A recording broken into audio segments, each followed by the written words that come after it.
In the heart of a forgotten land, nestled among rocky canyons and treacherous cliffs, there was a small, isolated village known as Dust Haven.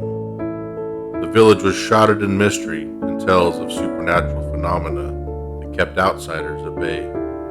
It was a place where the veil between the living and the dead seemed thin, and the whispers of restless spirits echoed through the barren Badlands. Legend spoke of a young girl named Celine, who was born on a fateful night during a lunar eclipse. Her birth coincided with an ancient prophecy that foretold the coming of a powerful being, destined to unite the living and the spirit realm. The villagers believed Celine was the chosen one, the harbinger of balance. As Celine grew older, she exhibited an uncanny affinity for the ethereal. Her eyes shimmered like moonlit pools, and her voice echoed with an otherworldly resonance. She could sense the presence of spirits and communicate with them, becoming a bridge between the two realms. However, as Celine's powers grew, so did the fear and paranoia within Dust Haven.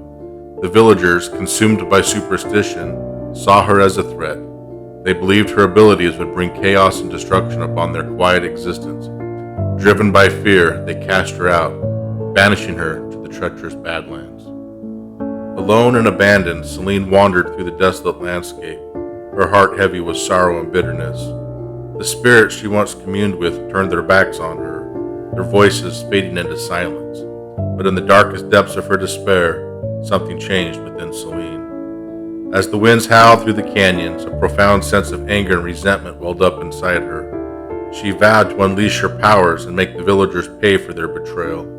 In that moment, a transformation occurred. Celine's spirit fused with the vengeful energies of the Badlands, and she emerged as the Badlands Banshee. Clad in tattered, ghostly robes and wreathed in a pale, ethereal glow, the Badlands Banshee became a force to be reckoned with. She roamed the desolate landscape, seeking retribution against those who had wronged her.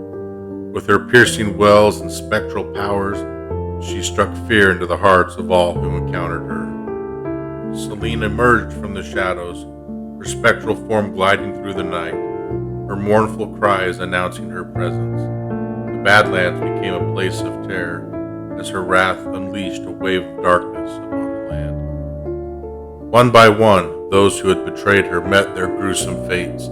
Celine's thirst for revenge was insatiable. She continued her relentless pursuit of those who had wronged her, her cries growing louder and more haunting with each passing night. The people of the Badlands lived in constant fear, their sleep disrupted by the echoes of her wails, their dreams invaded by her tormented visage. As the Banshee's power grew, so did her influence over the Badlands. The once fertile land withered and died under her malevolent gaze. The rivers turned to blood, the vegetation twisted into grotesque forms, and the animals of the Badlands became twisted and monstrous. The very essence of life fled from the land, leaving only a desolate wasteland in its wake.